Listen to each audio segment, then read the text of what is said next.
Nè naខ្លះនៅក្មេងៗចូលចិត្តលេងឈូសស្បែកជើងចូលចិត្តលេងឈូដាក់ក្របស្វាយចន្ទាបងប្អូនបាទហើយសម្រាប់ខ្ញុំថ្ងៃនេះបាទមកលេងជាមួយក្មេងៗបាទជាមួយលោកគ្រូអ្នកគ្រូអញ្ចឹងនាំគ្នាលេងសប្បាយទេបងប្អូនហើយលេងឈូសនេះឈូសស្បែកជើងមិនមែនដាក់លុយដាក់អីទេបងប្អូនគឺដាក់ក្របស្វាយចន្ទីបងប្អូនហើយខ្ញុំក៏អត់មានក្របស្វាយចន្ទីដែរគឺក្មេងៗកូនសិស្សគាត់លេងគ្នាគាត់អញ្ចឹងហើយក៏ចូលរួមលេងជាមួយពួកគាត់សប្បាយទាំងអស់គ្នាទៅបងប្អូនមិនមែនលេងគោលបំណង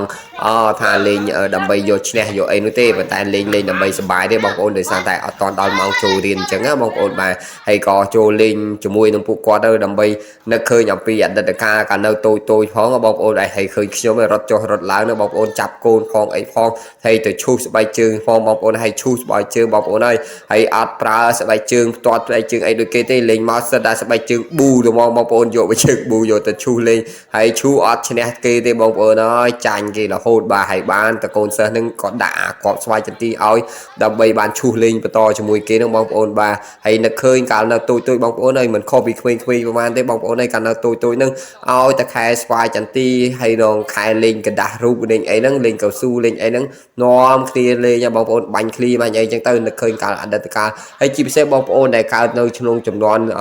90អីហ្នឹងប្រហែលជាគាត់នៅចងចាំអតីតកាលរបស់គាត់ដែលគាត់ធ្លាប់លេងនៅតាមជនបទសុកសែអញ្ចឹងណាសិស្សចំនួន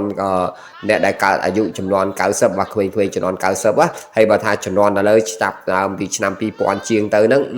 ប្រហែលជាអត់សូវមានអ្នកលេងទេបងប្អូនដោយសារតែសម័យឥឡូវនេះគឺសម័យចំនួនទំនើបហ្នឹងគេមាន smartphone មានអីប្រើអញ្ចឹងទៅខុសពីចំនួនមុនបាទឲ្យតែមានកៅស៊ូមានចពាមមានអីទៅហើយមានឃ្លីមានអីមកកប៉ៅហ្នឹងនាំគ្នាដើរលេងពេញភូមិពេញផ្ទះបងប្អូនហើយកន្លែងណាផ្ទះណាដែលមានដីវាលនាំគ្នាលេងហើយឈូសស្បែកជើងពីផ្ទះមួយទៅផ្ទះមួយពីផ្ទះមួយទៅផ្ទះមួយហើយបើថាផ្ទះណាដីរៀងស្មើល្អនាំគ្នាលេងឃ្លីលេងអីអញ្ចឹងទៅបងប្អូនកាយកលុកអស់ហើយកលុកមកផ្ទះគេកាយត្រូវរុនឃ្លីរុនអីអញ្ចឹងបងប្អូនបាទហើយនេះគឺនឹកឃើញអំពីអតីតកាលកាលយើងនៅតូចបងប្អូនបាទគឺយើងអត់សូវខ្វល់ខ្វាយអំពី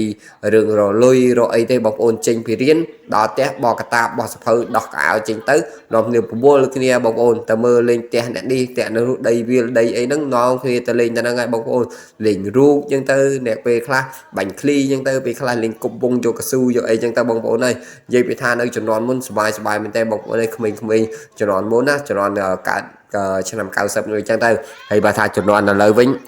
ដូចជាមិនសូវមានអ្នកគាត់លេងទេបងប្អូនដោយសារតែឥឡូវនេះគឺចំនួននេះគឺកាន់តែទំនើបទៅជាពិសេសបច្ចេកវិទ្យាផងដែរចឹងក្មេងៗគាត់មានលទ្ធភាពក្រុមគ្រួសារខ្លះគាត់មានលទ្ធភាពគាត់អាចទិញជា smartphone ជាអីឲ្យគាត់លេងអីចឹងទៅឲ្យគាត់ប្រើចឹងទៅហើយបើតែនៅតាមជនបទសុខសេចំការវិញគឺនៅតែមានដដែលទេបងប្អូនអើយលេងឈូសស្បែកជើងបាទលេងដាក់ឃ្លីចឹងទៅលេងកៅស៊ូអីចឹងទៅ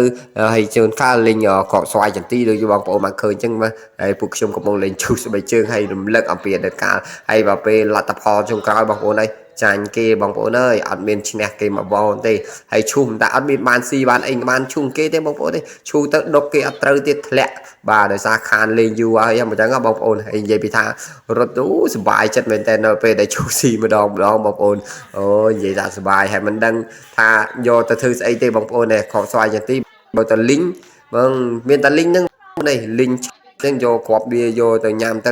ហ្នឹងបងប្អូនវីដេអូមានតែប៉ុណ្្នឹងអំពីរំលឹកអតីតកាលក៏នៅជំនាន់90អញ្ចឹងបងប្អូនហើយបងប្អូនណាខ្លះធ្លាប់លេងដូចនៅក្នុងវីដេអូនេះជួយ comment ខាងក្រោមវីដេអូម្នាក់មួយផងអរគុណជួបគ្នានៅវីដេអូក្រោយជម្រាបលាសូមជម្រាបសួរប្រទានពរបងប្អូនទាំងអស់គ្នាបាយបាយជម្រាបលា